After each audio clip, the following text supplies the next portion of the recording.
Hello, and welcome to my Introduction to Dreamweaver series. In this series of videos, you'll learn how to create clean and professional looking websites, which are easy to update and maintain, and are also optimized for search engines. At the end of this series, you'll have created 2 complete websites, and have a solid understanding of how you created them using Dreamweaver.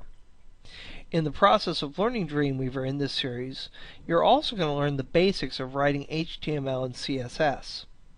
If you want to go deeper into learning these topics, HTML and CSS, there are a couple of video series on my channel that cover these topics in depth. You don't need any prior experience in designing websites or using Dreamweaver to successfully complete this course, but if you do have some experience, it won't hurt either. The first several videos cover the basics of using Dreamweaver. If you already use Dreamweaver and are familiar with the basics, you can successfully jump ahead to video number 8 in this series, which is where we actually start to create the project websites for this course. Now, during this course, we're going to complete 2 websites. Both are very similar to each other and provide a good, well-rounded introduction to web design using Dreamweaver. If you want to download the completed projects for this series and the framework that I used to create them, these are available for download in the learning section of my website. You don't need these materials to complete the videos, but they will save you a lot of time in typing out the examples, preparing the images, and finding the different scripts that we're going to use. The framework includes all the resources you'll need to complete the learning projects on my channel for Dreamweaver. Again, you don't need these materials, but they're very helpful.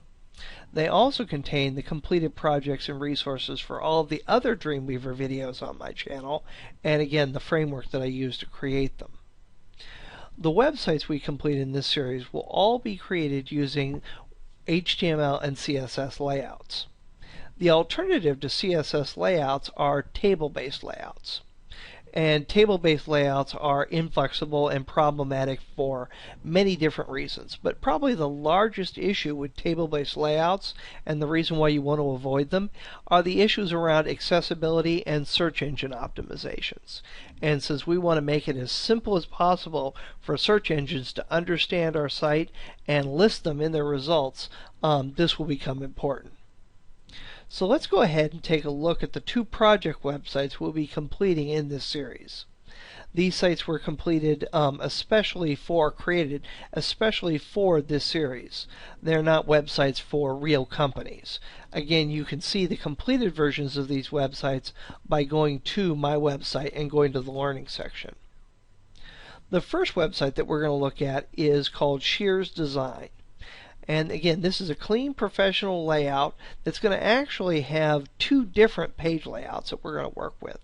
One is going to have a 2-column layout, and the other layout that we create is going to be a full width layout, so we can put content into that as well. Well, here we are in the first project website that we're going to be completed for our fictitious company called Shears Design. And you can see here the basic layout. We have a banner up at the top, followed by a top navigation menu right here with links to our main pages.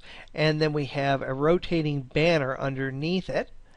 And then below that, we're going to have all the content for our page. You can see that this is a 2-column layout, with the latest news being in the right-hand column, and this Welcome to Shears Design section taking up the full width of the content area here. And then finally we have a footer down here at the bottom. And if you go to several other web pages, you'll see the design here. And again, you can go preview this web design on my site. Here's a page that does not have that rotating banner on it, but does have some additional information on it. And if I go to the contact page, you'll see that right there. Now, there are going to be several special features that we're going to add to this website to make it more interesting to our visitors. And the first of which is we are actually going to create this rotating banner here. And you can see the images fade in and fade out. And you can also see over to the right, we have that semi-transparent box that actually has some text inside of it to describe the information. The second special feature that we're going to add to this website, we're actually going to be able to see on the services page. So I'm going to jump to services, and you can see here, as opposed to the other layouts, this is a 2-column layout, but on the services layout, this is just a 1-column layout. And we actually have this section here called Featured Services. And you can see that this is going to rotate through the different features that are contained in this box: living room, dining room, and family room. And you'll see it scroll through, and you'll also see the animation effect fading this image in and out. Now, when you want to go to a particular page, you can just simply click on these icons right here, and it'll jump you to that point. If you click this item right here, that's the link that's going to actually take you to that section of our website. And I'll go ahead and click on that. I went to the dining room section. And again, you can see the same basic layout, only this is a full width layout. And the feature that we're going to demonstrate on this page is going to be creating a gallery light box. And you can see I've got some thumbnails for some images here. When I click on the thumbnail, you'll see that I get a large version of the image along with the caption and a close button right down here. And this is called, again, a light box. And you can see I've got next and previous buttons, so I can scroll through the different images that are in the gallery. And if I want to, I can put a caption on it down here and close this whenever I want and go back to my page. So we're going to see how to add a gallery to our pages as well. I'm going to come back here to the services page, and let's go ahead and try another page. I'm going to click on living rooms right here, and you can see this page is slightly different. We have a full width right here, but then when we scroll down a bit, we have these shaded in boxes that actually form 3 columns. So we're going to learn how to not only do a full width layout and the 2-column layout that we saw earlier, we're also going to be able to create hybrid layouts. Layouts that at a certain place have a certain number of columns. Like here we can see we just have 1 column. And then we're going to switch into multiple columns, and then finally switch back to a single column. We're going to also see how to use what are called modal pop-ups. Modal, M-O-D-A-L pop-ups. And in the previous example, we saw how we could create pop-ups for images. On this screen, on this page, we're going to see how we could create a pop-up for some text. For example, you can see here at the bottom of each one of my boxes, I have click here for more information. And when I click on that, you're going to see this modal pop-up appears that has a heading and then some descriptive text here, as well as a little close button. And you can see I can go to another one right there, and another one right here. And this is really useful for creating pop-ups of information. So lots of different features that we're going to go ahead and play with on this website. If we go to the About page, again, we're back to this standard 2-column layout. If we were to go to the Projects page, you'll see that we have the 2-column layout here again. Finally, we're going to see how to do some image rollover effects in this series. And you can see here, when I roll my mouse over these images, the image changes. Right now they're just simply 2-color sepia tone images, but when I roll over it, it adds some color to it. And we'll see how to do that effect. And that effect can be very dramatic, like this. You can see lots of color appears. Or it can be a more subtle effect. If I hover over here, you can see I have a much more subtle image effect working. Finally, we're going to come here to the Contact page, and we're going to learn how to create a simple form on our website. We're also going to see how to add validation to the form. For example, we would not want the user to be able to submit this form until they've entered in their name, email address, and a comment here. So I could go ahead and type in John Smith here. Oops.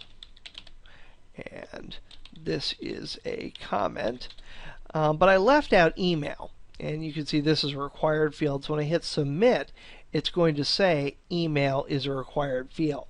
So that validation script is going to make sure that your visitors enter the necessary information before they actually submit the form to you.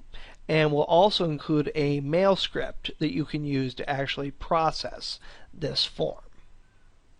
So this is the first project website that we're going to go ahead and look at.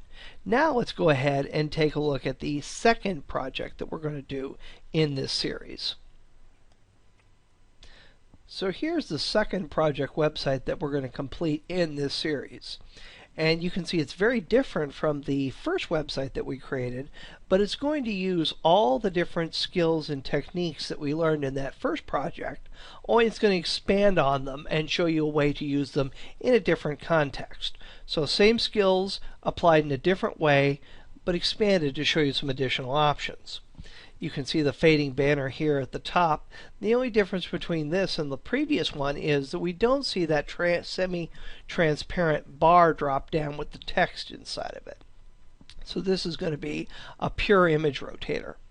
You can see here we've got a top menu, and in this case we're going to add some rollover effects to make these appear more like buttons. And if I scroll down a little bit, you can see most of our pages here are going to have a one-column layout on them.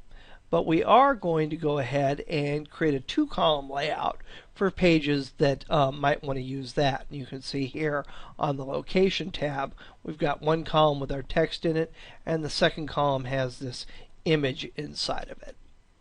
And if I go back to the other pages, you'll see again the layout that works there. On our About page, we're going to again see how this gallery works. In this case, I'll click on an image and you'll see the pop-up comes up here. And I've got the previous and next buttons along with a close button here. So I can go through the different images and close and return to the page when I'm ready. So we'll see how to use that gallery plugin for images. And again, we're going to see how to do these modal pop-ups. In this case, I'm on the menu page here, and if I say see nutritional information, in this case again a pop-up appears sort of like it did with the images, only this time all it's containing is some text, and you'll see how to create these pop-ups and format the text that is inside of them. And finally, if I go to my reservations page, you can see here I've again got a simple contact form, so you'll see how to add a form to your websites and also how to add the validation plugin that makes sure that people enter the information in that you need before they submit, as well as a mail script that will actually process this form into an email message to send to you.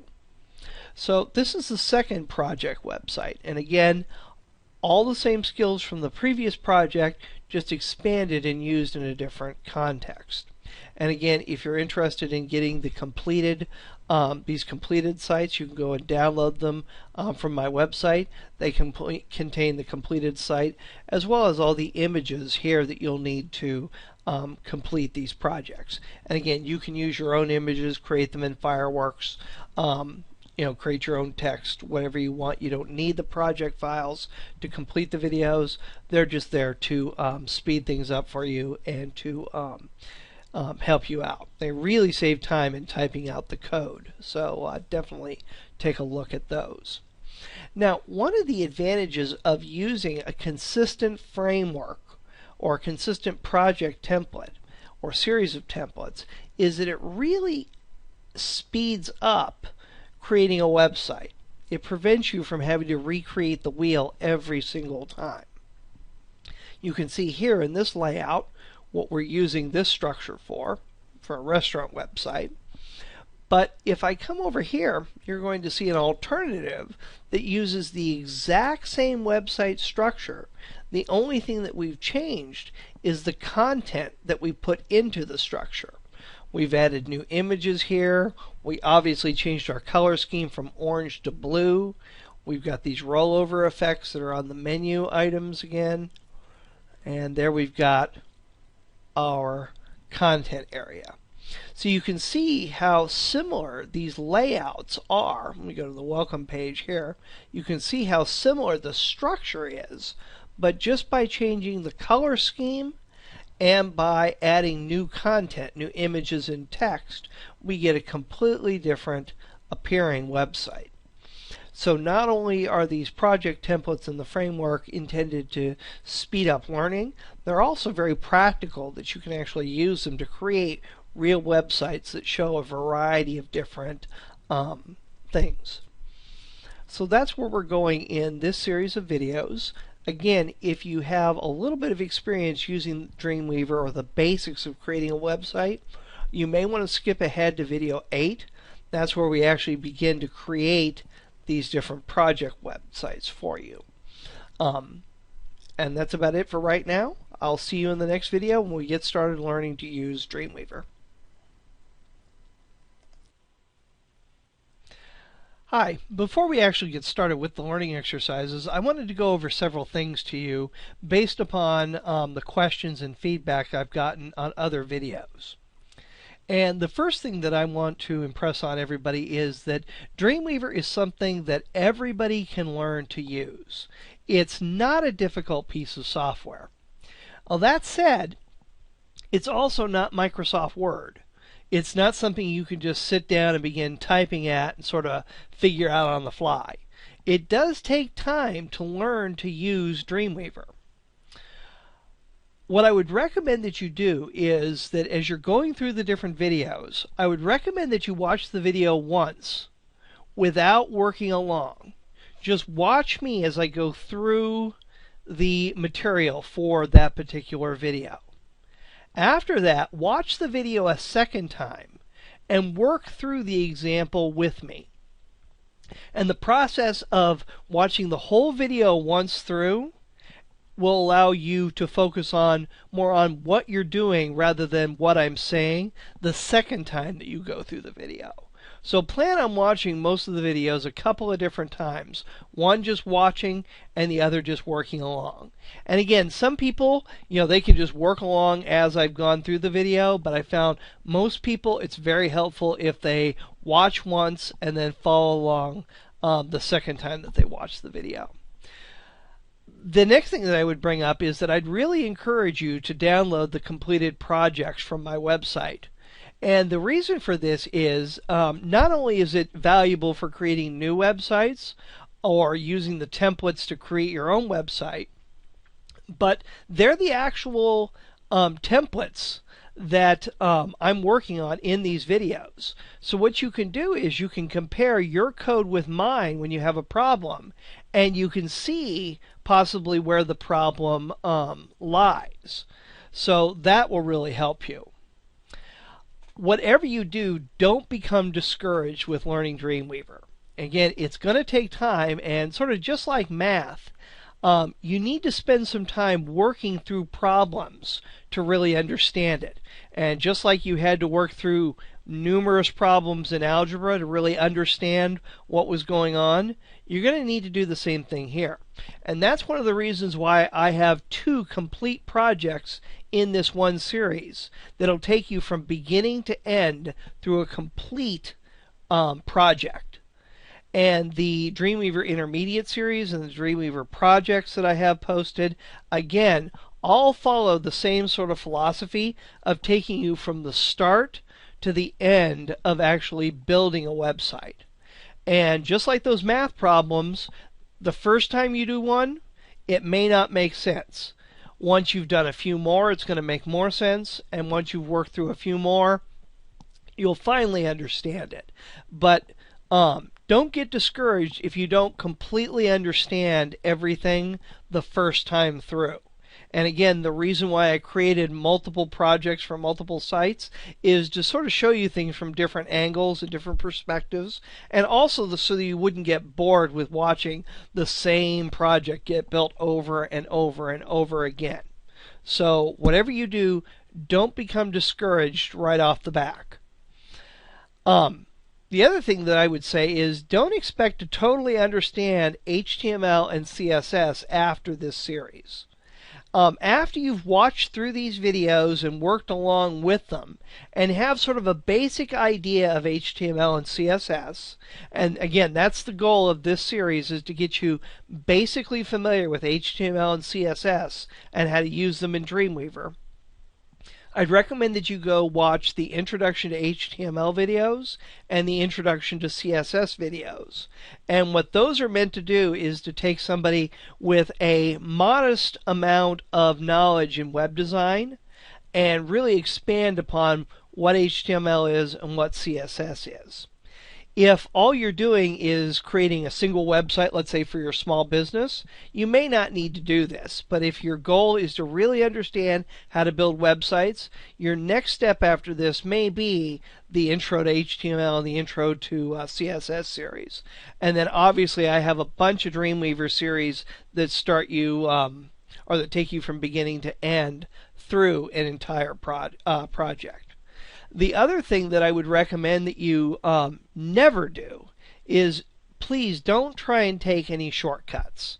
There are lots of websites out there that will tell you all sorts of little shortcuts and fancy little tricks, which is fine in a lot of cases when you really know what you're doing. Shortcuts can speed up the process for you. But when you're just learning Dreamweaver, it's best to sort of follow a standard formula for building websites and not to take any shortcuts. Work through the material, and I think that you'll find once you get through the 2 projects that are in this series, you will have a really good understanding of Dreamweaver and you will feel comfortable working with Dreamweaver. And that comfort will only increase as you watch more videos and learn more things. So right off the bat, don't do any shortcuts. Just go ahead and work through the material and sort of trust that at the end of the project, you're going to know a lot more than when you started. And every time you work through a project, you're going to know more each time. So those would be my suggestions for working through this series and some of the other series. Go through this series first, watch the video, and then watch a video a second time to follow through. And then after you're done with that, you can either watch more of the Dreamweaver project videos, or you can watch the Introduction to HTML and CSS video. But whatever you do, don't get discouraged. Stick with it. It's, again, just like math. It's something everybody can do. They just have to work through the problems. And once you've worked through the problem several times, everything is going to sort of fall into place. So good luck, and I'll see you in the next video.